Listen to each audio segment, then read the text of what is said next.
Hello there, welcome to the Critical Cinema Club. I'm Sean. Today we're going to be talking about Batmobiles. I'm going to be ranking my personal top 10. Can't really fit in all the Batmobiles that there's ever been. I'm going to be focusing more on the ones that have actually been seen on screen. Be ranked by aesthetics, of course, but also what they contribute to the story, uniqueness, how practical it would actually be. There's a few factors going into it. Let's start off with number 10. Now, number 10 is the Batmobile from the Batman and Robin movie. I actually had this Batmobile as a kid. I thought it was the coolest thing ever then. But I was like 12 or 13, and that's probably, the kind of thing they were going for. It loses points really for just all the bright colours coming from it. It sort of fit the film it was for at the time, but it doesn't really make sense as being for the Dark Knight. But the thing that sinks it straight to the bottom of the list for me is years ago, I watched this behind the scenes footage, and it was the Batmobile and the guys who'd made it, the producers or whatever, they were talking about how great it was. One thing that they were really proud of was on the tyre, on each tyre, they'd got the Bat symbol, the Bat logo, and it would leave an imprint in the snow as they were driving along. And they were, they thought this was great. But straight away, even as a kid, I thought, well, isn't that going to lead the authorities or whoever straight back to Wayne Manor as soon as he drives there? When we're talking about like Batman Begins, where he becomes like a ninja, a man of stealth, lives in the shadows, leaving these little bat symbols in your tread as you're going along, not really screaming Batman to me. That sunk him straight to the bottom. I was not happy with that at all. Maybe I'm taking it too seriously, but no, I didn't like that. Number 9, the sort of DCEU, is that what they're calling it? Justice League, Batman, Superman, the Batfleck, Batmobile, basically. Very generic looking. I can't, if you were to ask someone to describe it or draw it, you'd struggle. It was just very blur, just there. I'm sure it did a great job on the screen, and I didn't dislike it. It was just there. Some of the other Batmobiles when we come to are iconic. You could literally sit there and draw it and you would know it from memory, whereas this one, yeah, it's just there, isn't it? In at number 8, the Lego Batman movie, Batmobile. It's quite cool, isn't it? I remember watching it, and it can build itself up. They add bits to it, take bits away. It's very versatile, and you can literally buy it and make it yourself, can't you? Yeah, really cool. Yeah, and it's a great movie as well, so very enjoyable, and yeah, I like it. But it doesn't come up higher on the list because it isn't like an iconic, wow, how cool is that Batmobile? It's a cool Batmobile, and it serves a purpose in the film, and I don't think it deserves to be any higher than it is, but I like it, it's okay. Number 7 is the Batmobile that you could play in the Arkham Knight game. So hard to believe that game's only 10 years old, that's crazy. But it's sort of similar-ish in style to the Batfleck one, I guess. Nothing too special about it, but it gets bumped higher up because that was the first game you could play where you drove the Batmobile like that I can recall, and it was really cool, and you could drive around and you could shoot up out of it and you could land in it. You did all these missions with it, and it was basically like a tank as well at the time. But yeah, very cool. It ranks a bit higher up than the Justice League one because the playability of it, I just really enjoyed having it in the game, and the graphics of it as well looked incredible. So I've got fond memories of that Batmobile, which is why it ranks a little higher than the others.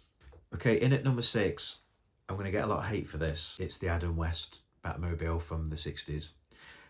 I thought about placing it higher up on the list to please people, but I would be dishonest to myself if I did that. I think it's okay. I can see why people like it a lot, and it's iconic.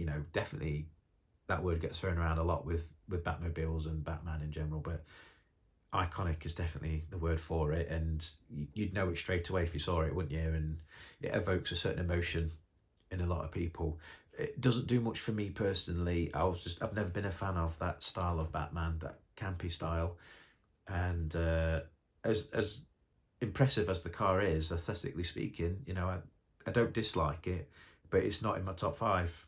And I'll be interested to hear your guys' comments on this. I'm sure there'll be a lot of people who would put it at number 1, number 2. I've seen a lot of lists where people do that, but not for me. I'm sorry. In at number 5 is the Batman the Pattinson one. I really like that, and I know some people are going to be shouting sacrilege straight away that I've put that above the Adam West one, but this is just my personal list. I really like the Pattinson one because it's a bit more sort of realistic in that. I know it's a comic book character, but it is rooted in real world life and physics. You know, there's nothing supernatural in these sorts of Batman movies anyway. I know there are characters and things that lend themselves to that, but when most people think of Batman, it's the guy putting on the suit and getting in a car. Now, when you think about some of these Batman movies, you know, who's engineered these cars? Where have they come from? You know, I've always had a bit of a problem with that. Not till Batman Begins were we sort of given a background as to how something like that could be possible. But what I liked about the Pattinson one, it's more like a normal car, isn't it? That's been souped up. He's worked on it, and I can believe that someone could put something together like that in real life. I could. Also, it gets a lot of points for. I remember seeing it in the cinema and the noise it makes. You know, it was vibrating, and you know, when he's chasing after Penguin. I thought that was the best scene in the film. I absolutely loved it, and that etched that Batmobile forever as one of my favourites. So deserves its place in my book where it is.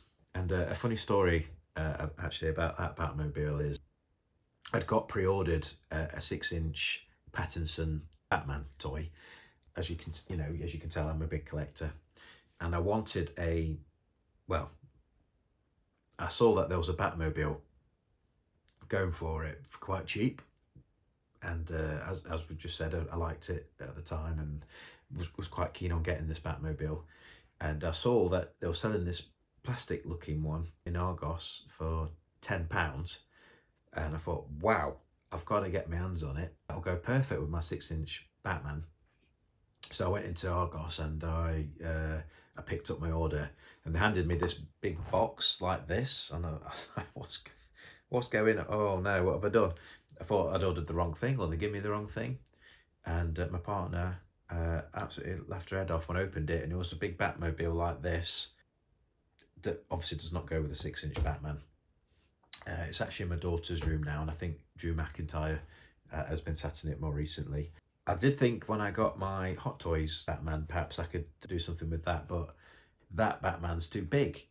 I think it's probably made for like a 9-inch figure, so very disappointing. It was a £10 punt and it didn't work out, unfortunately, but my daughter loves it, so there you go. In at number 4 is the animated series Batman from the early 90s. How can you not love this car? It's sleek, it's just fantastic to look at, aesthetically very pleasing. I can't think of anything bad to say about it at all. I love everything about it. Just really cool design. It sort of followed on from the Burton one, didn't it? Came out a couple of years, 2 or 3 years after the first Batman film. So I think it had already been set in stone that you'd got the long vehicle, the long car. It fits that perfectly with that being too over the top. So the Burton one was more like a sort of jet engine on wheels, wasn't it? Whereas this one's a very sleek sort of design, and I think it sort of fits that aesthetic that they're going for there. Very sort of, am I right in saying it's almost like a German, early 20s, 30s German sort of inspiration behind the whole show? I always got that impression, and that car fits in with that perfectly, and it was perfect for that Batman in that cartoon. I actually have a small model of it myself here, and big fan. Right, we're getting into the top 3 now. This is where it starts to get serious. So in at number 3 for me is the Batman Forever Batmobile. I freaking love that car. It's just the coolest thing ever, isn't it? I sort of, I'm going a little bit against what I said with the Batman and Robin one, where it sort of lights up blue. Again, you wouldn't expect the Dark Knight in the shadows to have a car that lights up. But for that film, it was a very colourful film anyway. It was very comic book inspired anyway in that regard. So I give it a pass on that film. So double standards, I guess. But it's instantly recognisable. Just like I say, very cool looking. I've got a small model of it here myself. I've seen it sort of in the flesh. I went to a Comic-Con, God, years ago in Derby, and someone had brought one along, and I'll put the photos up, but you can see Up close, it is what it is. It's not a perfect replica, but very cool to see it in the flesh. And a few years later than that, great story is Colin, who runs this channel with me. He and I went to the O2 in London, which is the old Millennium Dome, and we was actually going to watch an episode of Raw, WWE Raw, that they were taping. They were excited, big wrestling fans. And we got to the O2 and we wanted to kill some time. And walking around, if you've ever been, it's just full of restaurants and little shops and things. It's like a little shopping centre almost.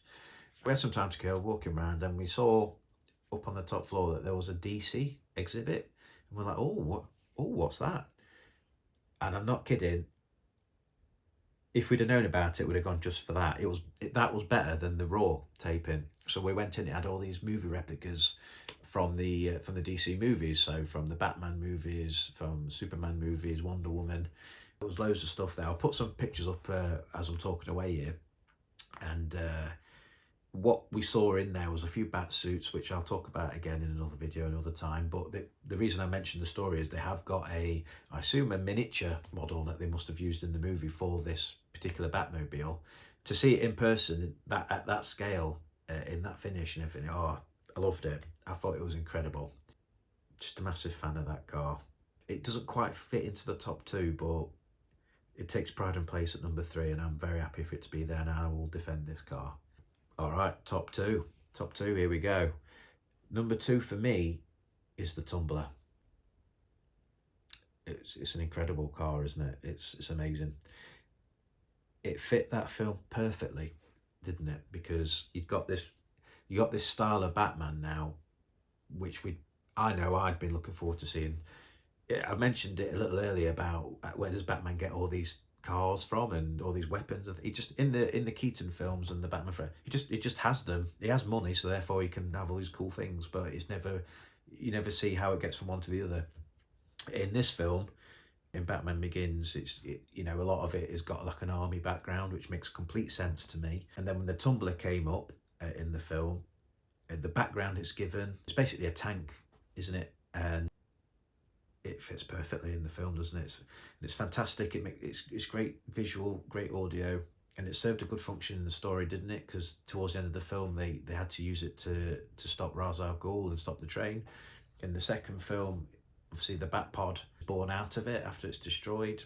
We did see the Batpod actually at that exhibit as well.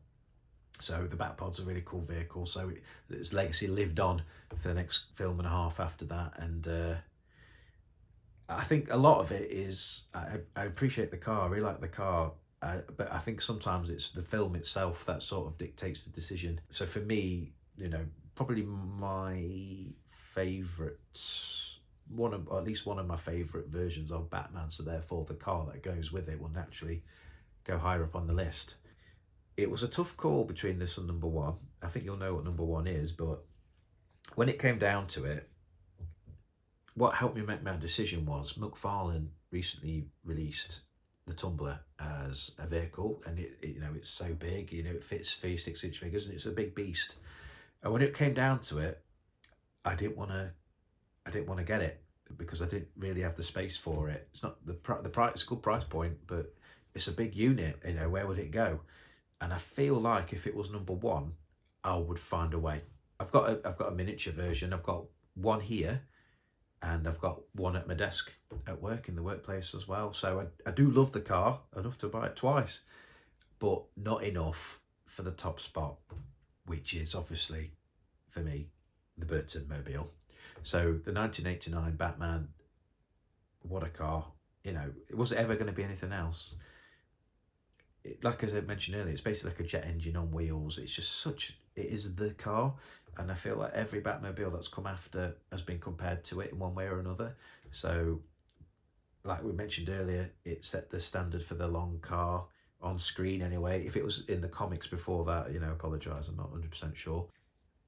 But every other car that came after, the Forever car, the Batman Robin car, they tried to live up to it and they just couldn't. And then the Tumbler, they obviously went another way, which makes sense. And I appreciate them both in their own ways, and that was a perfect decision for it, really. But it will always be the car. So the story I told earlier about the Tumbler, McFarlane a year or two ago did release this at that 1/12 scale, and I have got it. I did cop for it, and I found space for it. You got to make space for it. So I've got that version. I've got a smaller version as well from, was that Eagle Moss? I can't remember, but I've got that. I've got a Lego version of it downstairs as well. So it keeps finding itself into my home in these different variations. So it's no doubt, without question, the best Batmobile. So there we go. That's the top 10. Honourable mention, I did see this when I was doing my research. There is a Robin mobile. Absolutely hate Robin. Everything about him. Wish he wasn't anything to do with Batman. Absolutely hate the vehicle as well. But he gets an honourable mention because why not? So I hope you enjoyed the top 10. I'm very interested to hear what you guys think as well. What do you think of my list? What would be in your top 10? What would you change about yours? And please remember, this is just my personal choice. I'm not saying one is definitively better than another. It's just what I think, and I thought I'd share it with you guys. So please like, comment, subscribe, all that good stuff, and I'll see you on the next video.